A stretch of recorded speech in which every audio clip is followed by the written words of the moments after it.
Hello ಅವಿ. ಹೇಳಿ ಚಿಕ್ಕಪ್ಪ, ಏನಾದರೂ ಕ್ಲೂ ಸಿಗ್ತಾ? ಇಲ್ಲ ಕಣೋ, ಇಲ್ಲಿ ಯಾವ ಕ್ಲೂನೂ ಸಿಗ್ತಿಲ್ಲ. ಒಂದು ನಿಮಿಷ ಇರು, ಅವಿಗೂ ಕನೆಕ್ಟ್ ಮಾಡ್ತೀನಿ.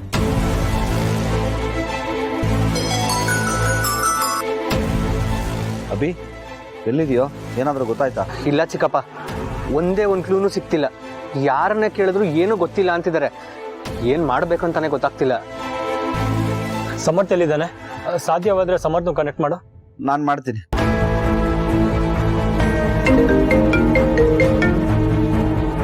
ಹಲೋ ಸಮರ್ಥ್, ಅಭಿ ಲೈನಲ್ಲಿದ್ದಾರೆ.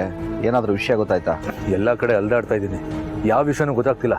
ಮನ್ಸಿಗೆ ಹಿಂಸೆ ಆಗ್ತಿದ್ಯೋ, ಆಯಾಸ ಆಗ್ತಿದ್ಯೋ, ಏನೂ ಗೊತ್ತಾಗ್ತಿಲ್ಲ. ತಲೆ ಕೆಟ್ಟೋಗಿದೆ. ಈಗೇನು ಮಾಡೋದು? ನಾವು ಇಷ್ಟೊತ್ತು ಅಂತ ಹೀಗೆ ಹುಡ್ಕೋಕ್ಕಾಗತ್ತೆ? ಸದ್ಯಕ್ಕೆ ಮನೆಗೆ ಬನ್ನಿ. ಮನೆಗೆ ಹೋಗೋಣ ಚಿಕ್ಕಪ್ಪ. ರಾತ್ರಿ ಇಡೀ ಹುಡುಕಿದ್ರು ಪರವಾಗಿಲ್ಲ, ಆದ್ರೆ ಖಾಲಿ ಕೈಯಲ್ಲಿ ಮಾತ್ರ ಮನೆಗೆ ಹೋಗೋದು ಬೇಡ. ನಾನು ಖಾಲಿ ಕೈಯಲ್ಲಿ ಮನೆಗೆ ಹೋಗಿ ಅಮ್ಮಂಗೆ ಮುಖ ತೋರ್ಸಕ್ಕಾಗಲ್ಲ ಚಿಕ್ಕಪ್ಪ. ನಾವು ಮನೆಗೆ ಹೋಗ್ತಿದ್ದಾಗೆ ಅಮ್ಮ ಕೇಳೋ ಪ್ರಶ್ನೆಗಳಿಗೆ ಏನಂತ ಉತ್ತರ ಕೊಡೋದು? ಅಪ್ಪ ಎಲ್ಲಿದ್ದಾರೆ, ಅಪ್ಪ ಸಿಕ್ಕಿದ್ರ ಅಂತ ಅಮ್ಮ ಕೇಳ್ತಾರೆ. ಪ್ರತಿ ಸಲ ಸಿಗ್ಲಿಲ್ಲ ಅಂತ ಹೇಳಕ್ಕೆ ನನಗೆ ನಾಚಿಕೆ ಆಗತ್ತೆ ಚಿಕ್ಕಪ್ಪ. ತಾತ ಕಾಲ್ ಮಾಡ್ತಾ ಇದ್ದಾರೆ, ಕನೆಕ್ಟ್ ಮಾಡ್ಲಾ?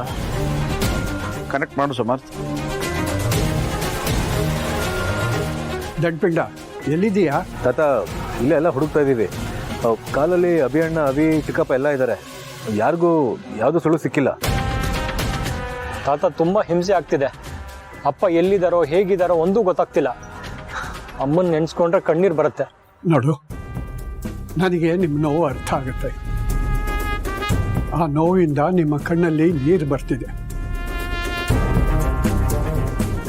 ಕಣ್ಣಲ್ಲಿ ನೀರು ಬಂದಾಗ ಕಣ್ಣು ಮಂಜಾಗುತ್ತೆ ಕಣ್ರು. ಕಣ್ಣು ಮಂಜಾಯಿತು ಅಂತಂದ್ರೆ ಮುಂದಿನ ದಾರಿನೇ ನಮಗೆ ಸ್ಪಷ್ಟವಾಗಿ ಕಾಣೋದಿಲ್ಲ. ಅದಕ್ಕೆ ನಿಮ್ಮ ಕಣ್ಣಲ್ಲಿ ಕಣ್ಣೀರಿನ ಬದಲು ಆಕ್ರೋಶ ಇರಲಿ, ಹಾಗೆ ಜಾಣ್ತನೂ ಇರಲಿ. ನೋಡಿ ಹುಡುಗ್ರ, ನೀವೆಲ್ಲ ನ್ಯಾಯವಾದ ದಾರಿನಲ್ಲೇ ನಡೀತಾ ಇದ್ದೀರಾ.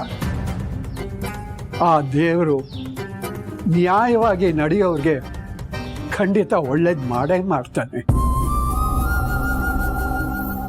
ಆದ್ರೆ ಒಂದು ಮಾತು, ನೀವು ನಿಮ್ಮ ಪ್ರಯತ್ನನ ಬಿಡ್ಲೇಬಾರ್ದು. ಹುಡುಗ್ರ, ದತ್ತ ಅವರು ಹೇಳ್ತಿರೋದು ಸರಿ.